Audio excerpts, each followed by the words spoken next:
আর ঝড় আগত তো বৃষ্টি হইলো, তারপরে যে সেহরির সময় তিনটে 3:30 বাজে আর কি,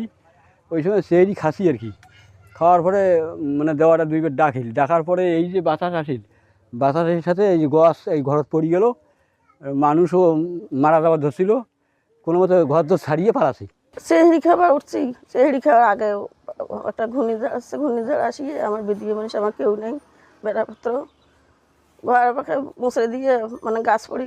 ঘর ভাঙি গেছে, আমার কেউ নেই, টাকা পয়সা নেই, মানসি ভেদ করি খাই, আমি কী করি খাবো, যেখানে থাকবো সেখানে জায়গায় শেষ বাস্তবনায়। আমরা সিঁড়ির সময় উঠলাম, শ্বশুর শাশুড়ি আমি আমার বাচ্চাকে নিয়ে উঠছিলাম, খাওয়া দাওয়া করার পরে আবার যা ঘুমাইছি, তখন হঠাৎ করে বৃষ্টি আসলো, আসার পরে খুব জোরে একটা হাওয়া আসলো, আসার পরে আমার শ্বশুর শাশুড়ি দরজা ভাঙছে, ভাঙার পরে আমার আমার বাচ্চা সহ আমার বাড়ি করছে, বাড়ি করার পরেও আমরা অন্যজনকার বাড়িতে যে আশ্রয় নেই। এই সময় উঠনো, উঠিয়ে খাওয়া দাওয়া করিয়ে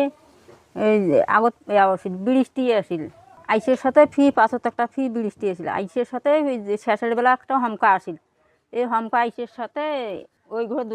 নাতি আর এই যে বউ আসিল, তখন ওই চিকড়িয়ে যখন না শোনে তখন দৌড় ফাটাইয়া এই 6 পোয়া থেকে